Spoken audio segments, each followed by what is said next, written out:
साहब की खिदमत में, मेंबर साहब की खिदमत में मन्नान सर साहब, मैं नाम लेता जा रहा हूँ, जल्दी जल्दी करते जाइए। खिदमत में कमर हाजी साहब, नईम पटेल साहब की खिदमत में शफी भाई साहब होटल वाले, और ताजुद्दीन मेंबर साहब की खिदमत में मन्नान बेग सर साहब, फरीद कुरैशी साहब की खिदमत में अल्ताफ भाई, रफ्फू मेंबर साहब रफीक खजूरवाला साहब की खिदमत में जाबिर भाई, जहीर हाजी की खिदमत में अलाउद्दीन दादा, और हमारे सारफीडी रोड से अली जनाब इमरान शेख रशीद साहब और कल्लू मेंबर साहब, इन साहबान की जानिब से एक जबरदस्त जुलूस यहाँ पर आया है। मैं इमरान शेख रशीद साहब और कल्लू मेंबर साहब और इन तमाम जुलूस में शिरकत करने वालों का इस्तेमाल करता हूँ और इनको मुबारकबाद पेश करता हूँ। आइए दोस्तों, इंसानियत की सारी हदों को फलांग कर अब हमारे महबूब लीडर को सुनने का वक्त आ गया। पूरी तरह तैयार रहे, चौथे मिसरे पर आपको उसी तरह से इस्तेमाल करें। एक डब्बे और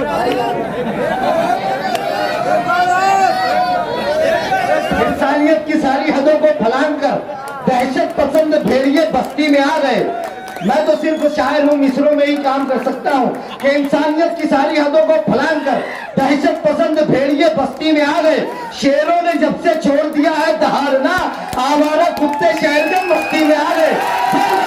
से आपके हमारे महबूब लीडर वाली जमात से आसिफ साहब मंच पे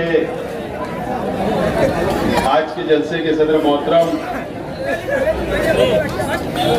साबिक म्युनिसिपल काउंसिलर कमा पहलवान साहब,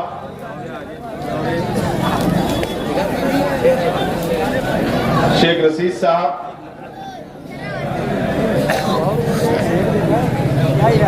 राष्ट्रवादी कांग्रेस पार्टी के तमाम ही जिम्मेदारान,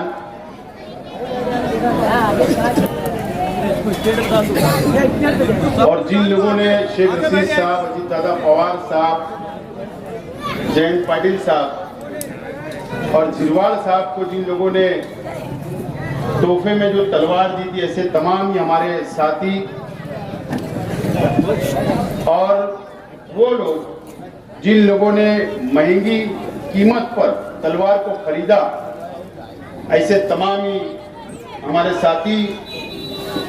सबसे पहले मैं उन लोगों का शुक्रिया अदा करता हूं जिन्होंने तलवार तोहफे में दी और जिन्होंने तलवार को खरीदा। मैं इस इलाके की आवाम की जानिब से, मन्नान सर की जानिब से, उनके ग्रुप की जानिब से मैं तमाम ही लोगों का शुक्रिया अदा करता हूं। मंच पे तशरीफ फरमा तमाम ही बुजुर्ग हजरात, मेरे सामने तशरीफ फरमा तमाम ही बुजुर्ग हजरात, नौजवान साथी, और जहां तक मेरी आवाज जा रही है ऐसी मेरी माँ और बहनें, दोस्तों और साथियों, 14 अक्टूबर को शेख रशीद साहब का हम लोगों ने 40 साला जश्न मनाया। कामयाब 40 साल,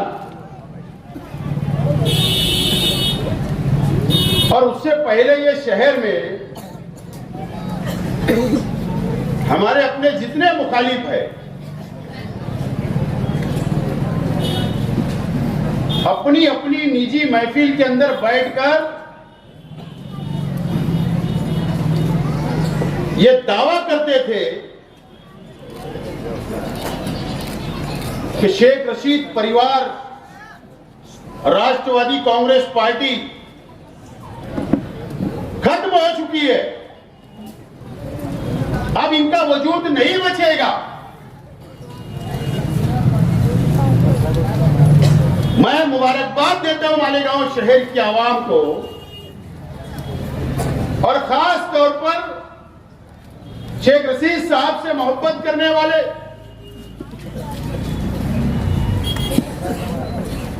चालीस साल मैं समझता हूं कि आज उन लोगों को भी याद करना चाहिए जो शेख रशीद साहब के जब सियासी सफर शुरू हुआ तो आज उस जमाने के लोग आज दुनिया में नहीं है, अल्लाह उनकी मगफरत करे, उनको भी याद करना चाहिए। कुछ लोग हयात है, उनको भी मुबारकबाद देना चाहिए।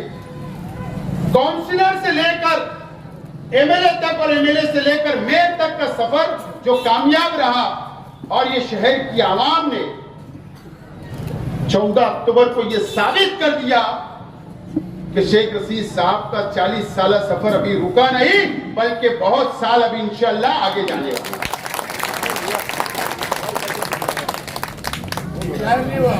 और उसके बाद जाएगा साहब, जाएगा। और उसके बाद आप ये शहर की सियासी मंजरनामा देखो, ये शहर के सियासी हालात देखो।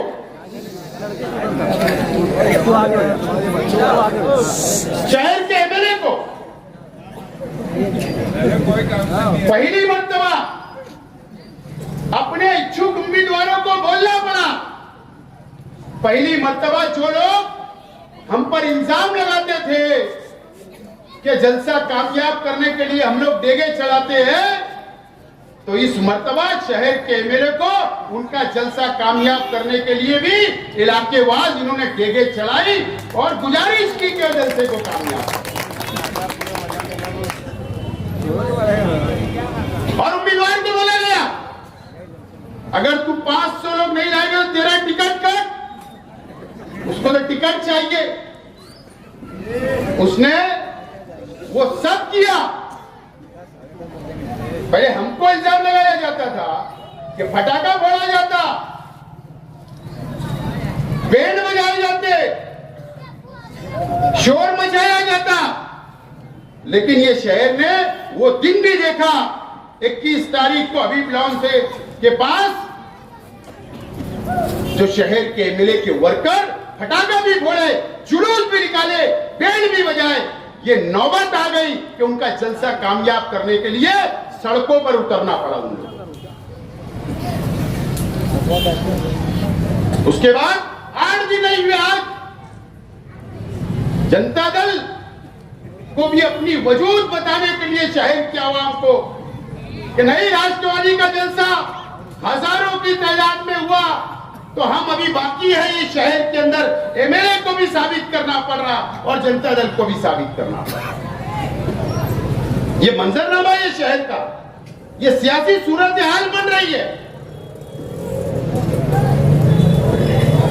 मुफ्ती मोहम्मद इस्माइल कासमी साहब, आपने हिसाब देने के लिए जलसा बुलाया। कहां हिसाब दिया आपको? शहर को गुमराह करने के लिए सिर्फ बातें की आपने।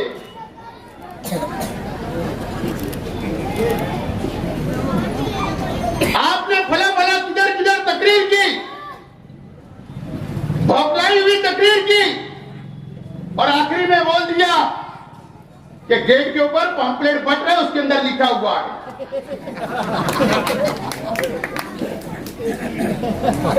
इस शहर को आप बेवकूफ समझते हो। तुमने कहा कि मैंने 10 करोड़ रुपया लाया सरकार से, वो भी झूठ बोल रहे हो आप। तुम्हारे में इतनी काबिलियत नहीं है कि आप 100% गिरान का 10 करोड़ रुपया लाकर शहर के अंदर तामीरी काम बताते। आपने तो यही कारपोरेशन के भरोसे 70% सिर्फ आपने गिरान लाई, 30% कारपोरेशन को मिलाना पड़ रहा वो काम के लिए। उसके बाद भी आज भी वो काम जमीन के ऊपर नहीं है, आप उसका भी हिसाब दे रहे हो। आपने सिर्फ एमएलए फंड के अलावा वो भी आधा वापस गया। आपने कुछ ये शहर को नहीं दिया, कोई तामीरी काम नहीं किया, तुम नाकाम हो, ये शहर जान चुका है।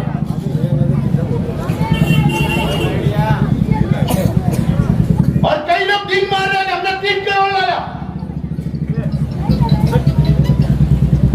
वो भी 70% गवर्नमेंट ने दी, 30% कारपोरेशन को मिलाना पड़ रहा है।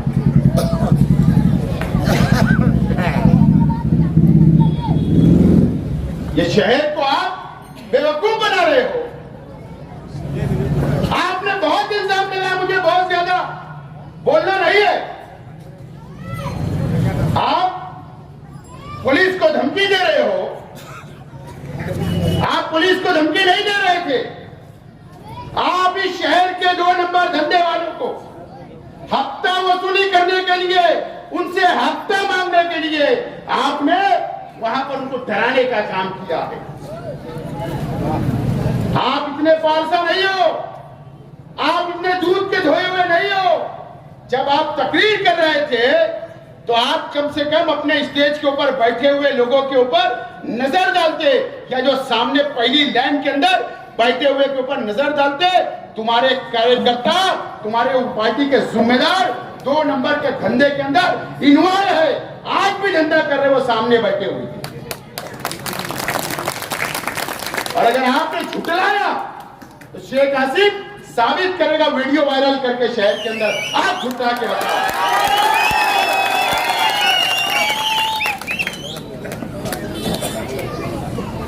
आप सिर्फ उन लोगों को दम देकर हफ्ता वसूली की चक्कर में हो। एक ठंडी बुआ ने भी कुछ भी मामा मामा क्या क्या बोलने लगाई, पता है ना, ठंडी बुआ।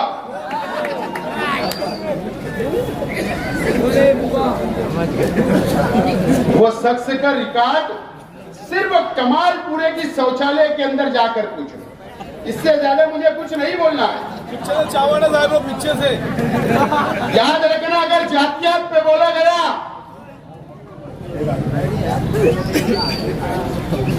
तो कमालपुरे के अंदर जलसा लेकर तुम्हारा जवाब दिया जाएगा। अगर जातियात पे बोला गया तो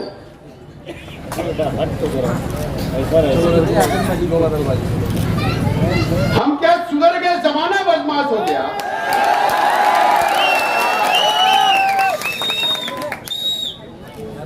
आपको नंगा कर दिया जाएगा, नंगा।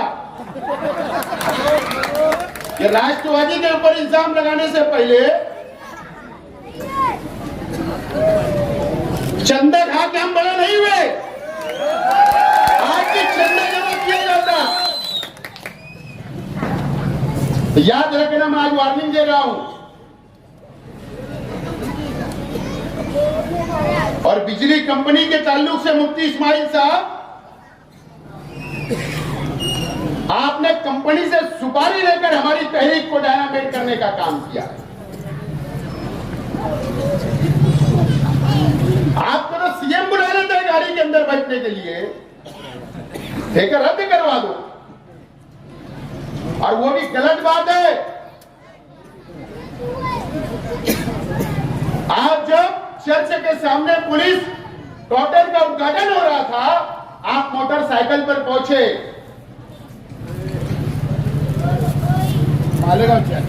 मालेगांव चर्च के पास, तो दादा भूसे साहब ने बोले आप बैठ जाओ, ऐसे पीछे हाथ बचाए। इन्होंने सीएम की गाड़ी में बैठ गए। इनको कोई बैठने के लिए नहीं कहा, लेकिन इनको यह नहीं दिख रहा था कि एक हिंदुत्ववादी सरकार का मुख्यमंत्री, एक हिंदुत्ववादी सरकार का कैबिनेट मालेगांव शहर के अंदर आया। एक प्रोटोकॉल होता, आप वो रेस्ट हाउस के अंदर जाकर गुलदस्ता देते, वापस आ जाते, लेकिन आप उनके साथ घूमते रहे। और ताज्जुब को जब हुआ कि शिवसेना के स्टेज के ऊपर आप जाकर बैठ गए। आप तो बहुत पावर है, बहुत सुनी जाती, तो आप ये शहर का कंपनी का ठेका रद्द कर दो। 1 महीने का आपको हमने टाइम दिया है। नवंबर तक हम कुछ नहीं बोलेंगे, लेकिन नवंबर के बाद पावर कंपनी के तमाम ही अधिकारी और इस शहर का पुलिस डिपार्टमेंट इस बात को समझ ले।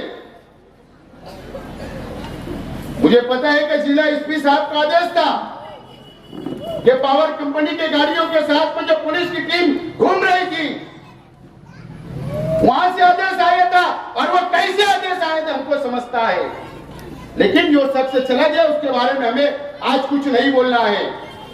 लेकिन ये जिले के नए पुलिस ऑफिसर जो एसपी आए हैं और जो यहाँ के डीवाईएसपी साहब आए हैं, हम उनसे गुजारिश करते हैं कि पावर कंपनी जो जुल्म कर रही है, आप जुल्म का साथ नहीं दोगे, ऐसी उम्मीद हमें है। बहरहाल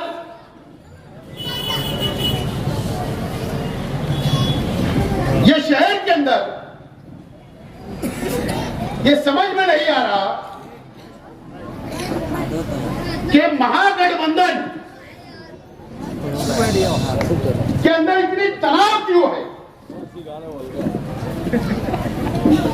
अरे इतनी जिल्लत मुफ्ती मोहम्मद इस्माइल कासमी साहब ने इन लोगों की इतनी जिल्लत, इतनी बेइज्जती कि उनके बैनर पे इनको फोटो भी जगह नहीं मिली इन लोगों को। इतनी बेइज्जती करने के बाद फिर भी यही बोल रहे हैं कि टूटे भी नहीं और जुड़े भी नहीं। हमको बोलना नहीं है, हमारी मजबूरी नहीं है, हमको उनके खिलाफ बोलना नहीं है, हम आज भी चाहते गठबंधन हो जाए। इस तरीके के बयान आते रहे और एक दूसरे के खिलाफ वो बोलते जा रहे हैं। असल में अलग अलग होने का फैसला मर्द लोग लिया करते हैं, मर्द लोग।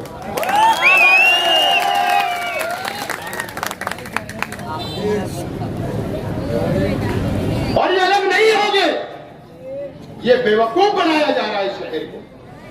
मुफ्ती इस्माइल साहब की नाकामी छुपाने के लिए, जनता दल वाले उनकी नाकामी छुपाने के लिए और इमाम के लोग उनकी नाकामी छुपाने के लिए ये एक दूसरे के खिलाफ बोलकर या आगे माहौल तैयार करके फिर एक हो गए। लेकिन ये अमन चौक वाले भी रेंगते हुए